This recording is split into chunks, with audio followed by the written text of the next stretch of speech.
This is a really neat product. This is the Kefeya S2. What it is two collapsible, expandable monitors that you would put around your laptop monitors. They call it the triple screen laptop screen extender because what it does is it takes your one display and turns it into three. So it's not three displays that we're going to look at today, it's actually two. And what I'll do is I'll unbox it, show you how it all works, and then we'll connect it to this yoga book and see how it all kind of plays out. Now, I have reviewed a product very similar to this before, and I've reviewed other products from Kefeya.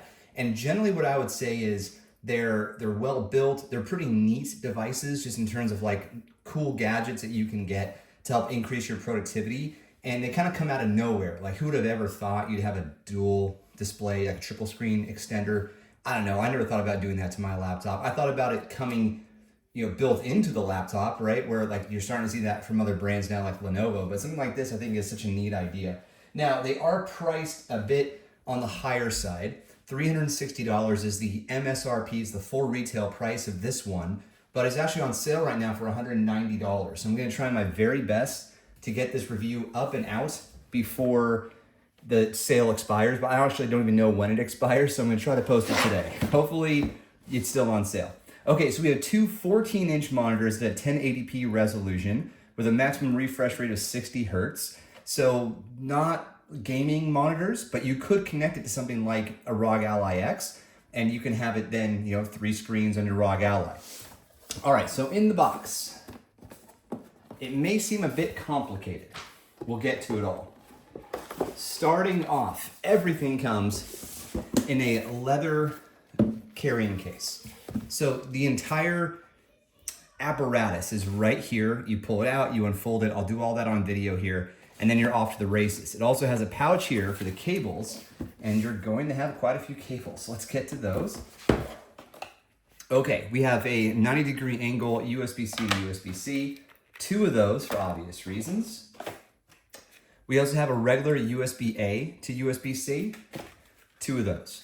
So they give you some flexibility in terms of how to connect things in case you have a laptop that doesn't support the USB-C option. Okay, let's pull this out. Okay, we have like a carbon fiber decking. It's just plastic, but the design's kind of like a carbon fiber. I don't know what the weight is of this. I'm gonna guess about 2.5 pounds, maybe. So we'll have to look at that. All right. Okay, so with the Velcro removed, we now have the device. Now, over here, hopefully this is coming through on the video. Try to see. It's not. Okay, HDMI port, and then the two Type-C ports, and they're labeled Type-C 1 and Type-C 2, so you can sort of keep track of where you're connecting things. There's a toggle here, so you can get into the menu system. All right, what am I missing here?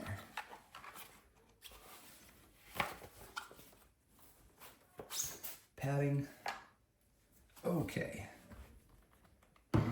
All right, some guidance on this. It's definitely important. Don't squeeze, don't puncture, and make sure you do remove the protective film. And that's just right here. You'll find the protective film. This is an important call out. And look, you're gonna be grabbing this thing. Just try to grab the bezel the best that you can, just right here on the outside, or the bigger chin on the bottom, just to protect yourself from damaging the screen. It's going to happen if you're not too careful, that is. Okay. So that's the one screen. This one we have to eject if memory serves. We have a kickstand here. Tighten, loosen. Okay, so an adjustable kickstand. This is different from the last one I reviewed. So you can determine the height of the kickstand with that. That's pretty cool. And then, is this our eject?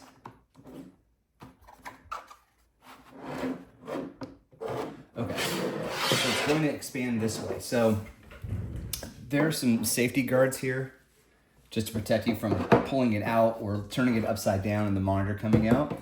On the back side, it's kind of hard to do on video, guys, but there's this thing here, you pull it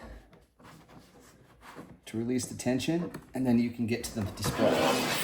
Okay, so this is our overall apparatus. Now in the center is where you'll place the laptop, and you can use something like this here to sort of dock it on top of the laptop screen if you want. In the past, as I reviewed something very similar to this before, what I did is I just put the laptop in the middle and then I found the angle I wanted for the displays and I worked off of that instead of mounting it onto the laptop, you know, here or here. I just feel like it's putting too much pressure on the screen, but I could be completely wrong about that. I just don't want to take the chance. So we'll peel these off.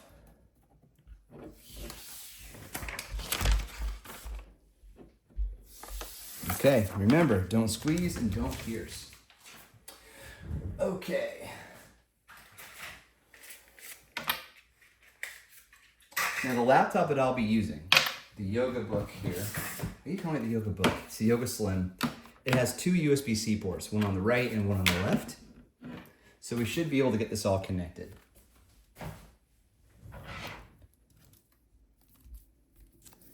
I do think it's important that people see exactly what goes in to connecting this. So instead of fast forwarding or maybe even cutting the video, I'm just gonna let you watch this.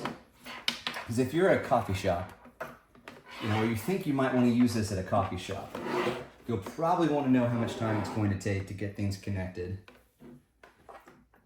Okay, one. Okay, so I've got that side connected and ready to be plugged in. We'll do the other side now. Okay.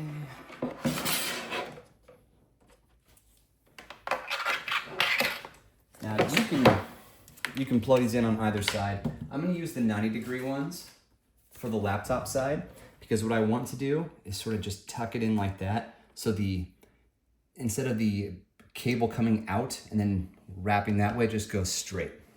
All right. Okay, so I've got it connected just like that. Hopefully this is all coming through clearly. Yeah, looks pretty good. All right, we'll turn this on.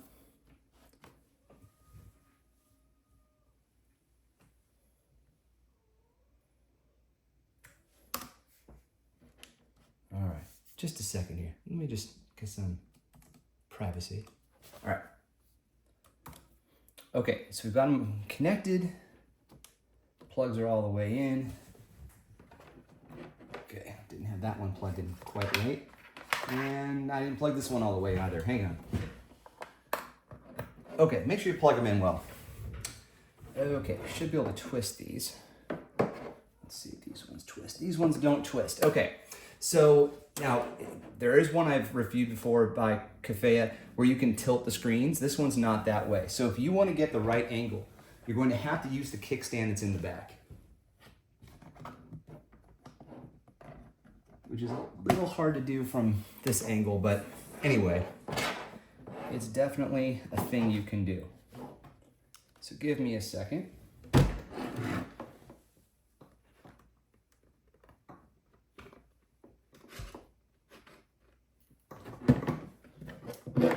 Okay. So in order to keep the screens at the angle that I'm going to want, I will have to use this. Because what I need is a bit of leverage. Okay. All right. So you're going to immediately notice a contrast difference between these screens. And here's the thing. This is an OLED display, and it's quite impressive. It gets really bright. These are LCD displays, and in fact, they might be VA panels from what I can tell just with the viewing angles. So they're not going to be as impressive as this OLED screen in here. But the point isn't necessarily to have, you know, amazing monitors. It's more like just being able to make that extension happen. So in order to do that in Windows, go to our display settings, and you can already see that these are in duplication mode, whereas this one's in extension mode. So what I'd like to do, show only on one, keep changes, identify, we got 1, 3, this one should be 2. Let's pull it over.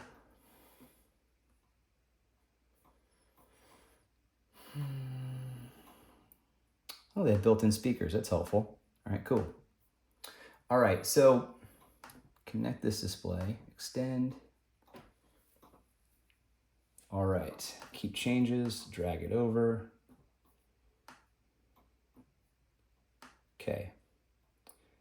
Now with the window sizing, what you're seeing is 3 and 2 are listed as smaller because technically they are, right? They are 14-inch displays. This is a 14-inch display, but these are 16:9 aspect ratio, which is this is a 16:10, I believe. So we have a little bit of a difference there. In fact, if we go into the resolution, okay, 1920 by 1080. Okay, I stand corrected. Oh no, that is that one. Okay, that one's 1080p. This one's at 2400p. And then this one should be at 1080 as well. Yep, also at 1080.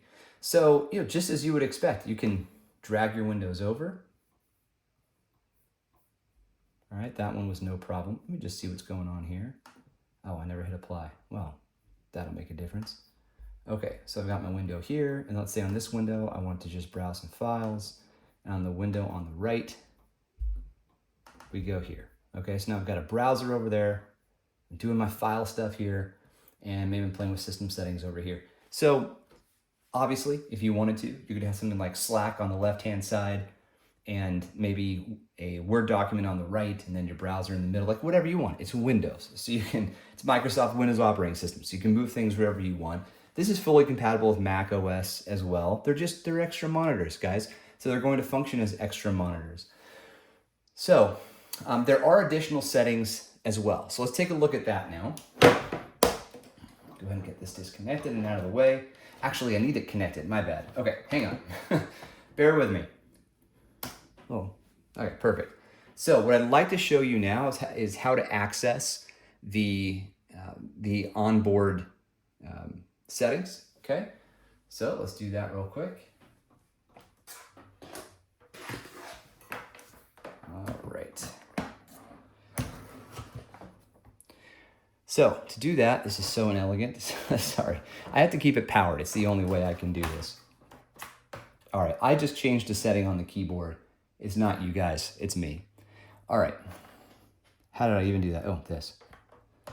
Okay, so up here we have this little toggle. So you can adjust your volume by default, then press it in to disable that, or you press it in from, oh man, I'm gonna have to open this up. 1 second.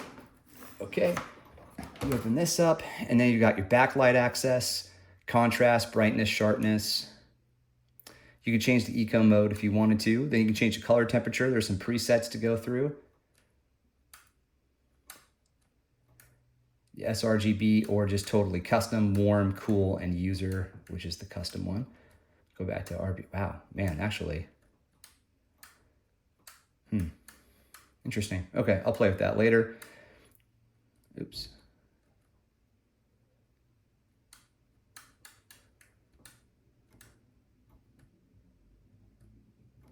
Okay, we can go back and forth between those items. What I'm trying to do is go back. There we go. So you hold it for like 2 seconds, and that'll take you back another level. On-screen display position horizontally and vertically, so you can put it in the dead center if you wanted to. And you can change the transparency and the language. Here we have, FreeSync capability. That's awesome. HDR mode. I don't know what clone. Clone might be a hardware way to force these two to duplicate each other.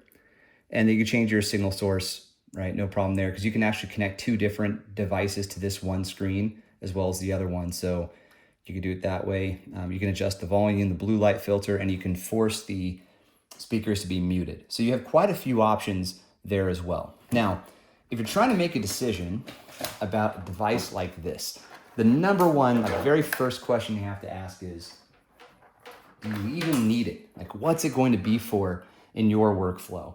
And of course, that comes down to you. The next thing is going to be the build quality. And I don't think there is an easy way to make something like this. To make it thin enough, to make it light enough to travel with. It's got to be a very hard thing to do. And then, you have other considerations like how many inputs do you give it? What screen resolution do you put on there?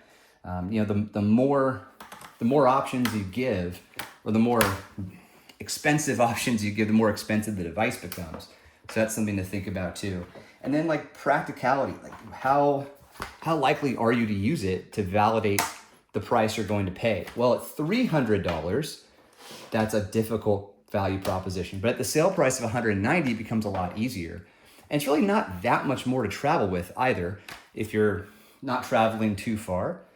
Or if you are traveling super far and you're throwing a lot of things in your suitcase, what's another like few pounds, right? To make your work productivity better.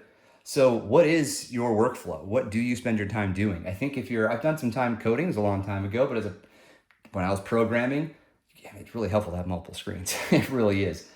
As a, older business guy now, I use just one screen and I'm super good with that. At home, when I dock, I do use two screens and one of those is an ultra wide, and that's mostly for personal entertainment while I'm working.